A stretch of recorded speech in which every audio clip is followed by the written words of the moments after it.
Bom pessoal, nesse vídeo a gente vai tratar de fluidos, tá? A gente vai separar em dois grandes tópicos, que é a estática e a dinâmica de fluidos. Ou seja, estática, a gente vai analisar o fluido em repouso, e dinâmica, esse fluido com alguma velocidade, tá? Então, para essa primeira aula, para começar tudo, né, a gente tem que primeiro definir o que é fluido. Então, fluido é qualquer substância que pode escoar e alterar a forma do volume que ele ocupa, ou seja, gases e líquidos, tá? Então, tudo aquilo que pode vazar, tá? Aqui um exemplo, sei lá, um gás, né, que está dentro do botijão, o volume desse gás é o volume do próprio botijão, tá? Então, ele altera a forma do volume dele. E ele consegue escoar se tiver um furo, tiver a válvula aberta. Da mesma forma, é um litro, tá? Que um litro, ele tá, forma, o volume desse litro é o volume do próprio recipiente que segura ele, né? Que contém ele. E ele, se tiver um furo, ele também vai vazar, tá? Então, tudo isso é fluido, gases ou líquidos. Uma característica importante que a gente vai trabalhar nesse vídeo de hoje é justamente a densidade desses materiais, tá? É uma característica importante não só para líquidos, gases, mas também para sólidos também, tá ok? Então a gente vai definir e vai conhecer densidade e vai trabalhar com essa característica até o final do assunto de fluidos, tá? Então vamos definir logo também o que é estática de fluido. Então a estática dos fluidos é o estudo de fluidos em repouso, em situação de equilíbrio, né? Ou seja, aqui um exemplo, tá? Se você está conseguindo perceber que isso aqui é uma barragem, né? Um esquema de uma barragem contendo um volume de água aqui, tá? Como se aqui fosse um corte na barragem, lá atrás e aqui na frente. Só para você ter uma perspectiva que existe um volume muito grande de água aqui, causando uma força nessa barragem, né? E você já deve ter percebido que as barragens, elas podem ser retas nesse ponto em que ela tem contato com a água, mas quanto mais próximo à base, mais larga ela é, né? Ou seja, porque a gente vai aprender nas próximas aulas que quanto mais fundo num líquido, tá? Num fluido, maior é a pressão aqui embaixo. Então a pressão com que essa água tá fazendo nessa barragem aqui, ela é diferente em cada ponto dessa barragem. Então, quanto mais fundo na barragem, bem maior será a força empurrando a barragem no intuito de fazer ela romper ou deslocar, tá? Ou rachar e por aí vai. Então, a gente vai aprender mais para frente que existe uma grandeza que vai aumentar, né? Que é a pressão de acordo com a profundidade, tá? E a gente vai perceber também que a pressão não aumenta só com a profundidade. A gente vai perceber que ela aumenta também com a densidade. Como eu falei para vocês, é uma característica importante, né, dos materiais. Então, deixar aqui, ó, densidade, tá? Então, a gente vai perceber que não só a profundidade altera a pressão, tá? Como também o material que eu estou analisando. Então, vamos supor que os engenheiros que elaboraram o projeto dessa barragem, eles pensaram que, né, com base nos cálculos deles, essa seria o volume máximo de água que essa barragem poderia conter, tá? Mais do que isso, poderia prejudicar a estrutura física da barragem. Então vamos supor que quem tomava de conta dessa barragem particular decidiu tirar a água e, ao invés de água, tá, colocar sei lá, rejeito de minério, né? Como a gente já viu algumas reportagens aí sobre você colocar aquela lama, né, bem pesada aqui.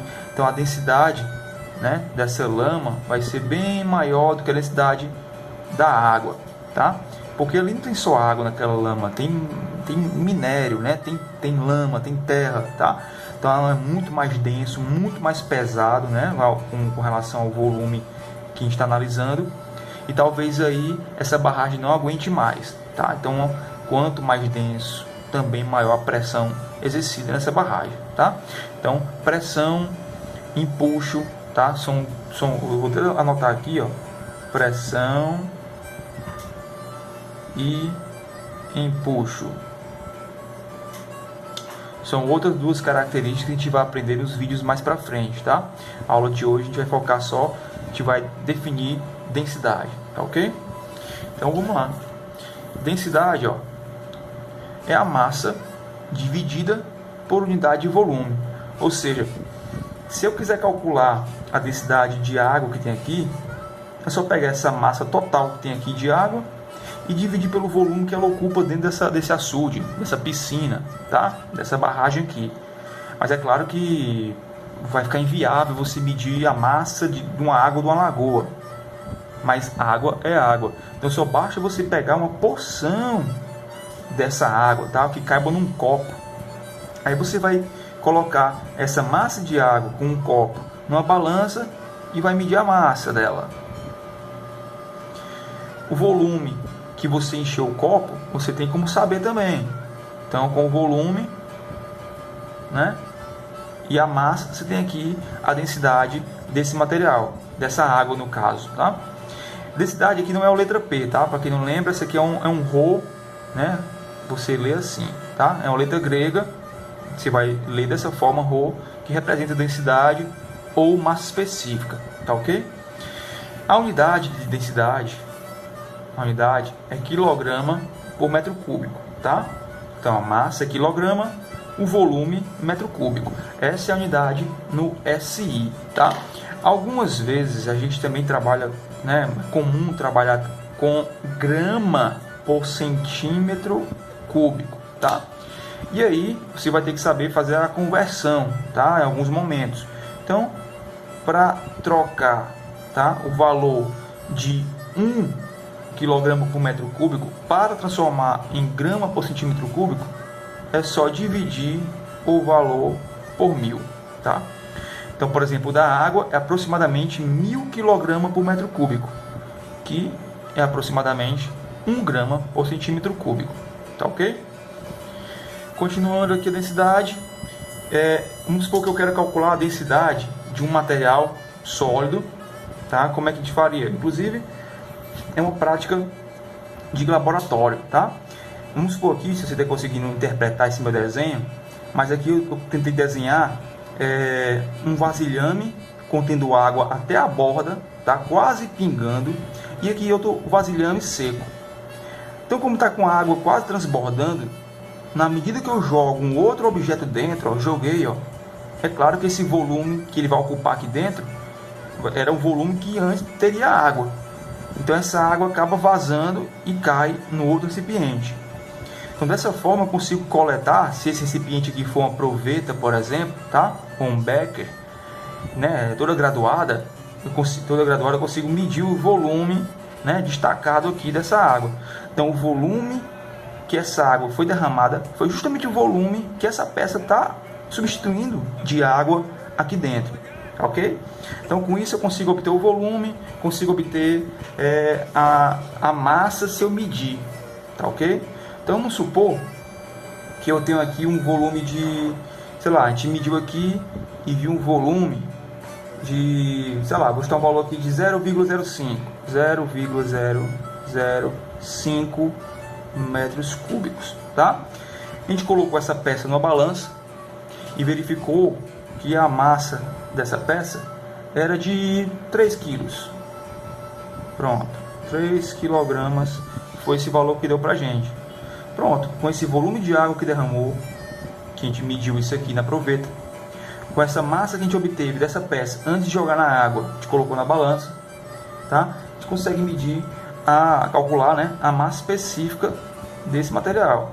Então massa sobre volume é igual a 3 kg sobre 0,005 metro cúbico.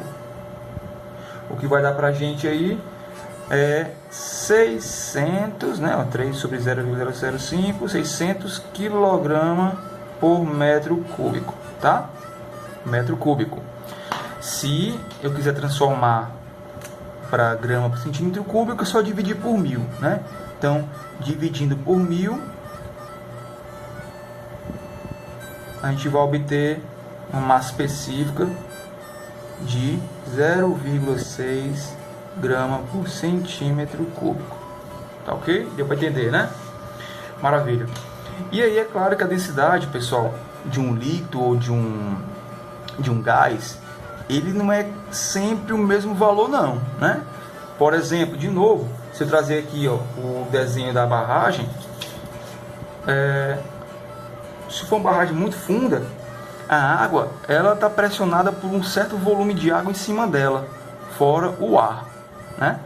Mas quanto mais fundo, mais água tem sobre ela e o ar também que está em cima da barragem. Então a pressão é muito grande, então deixa o volume, deixa as moléculas de água muito mais mais densas, né? Mais próximas uma da outra.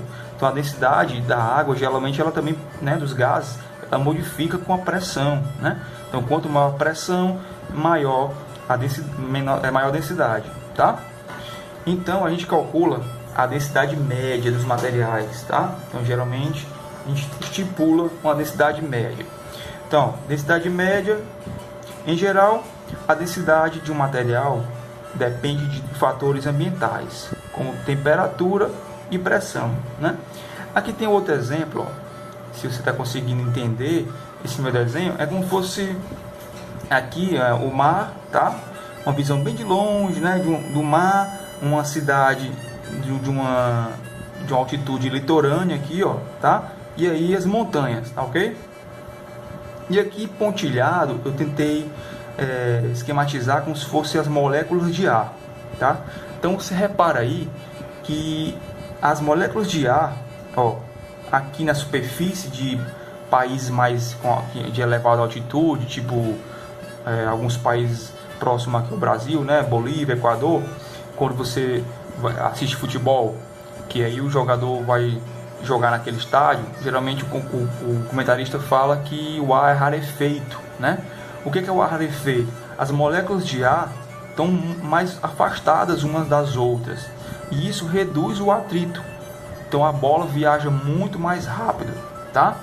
Em compensação, o ar, como é muito fraco, né, muito espaçado, uma molécula de ar entre a outra, falta oxigênio para o jogador que está acostumado com esse tipo de oxigênio aqui, ó.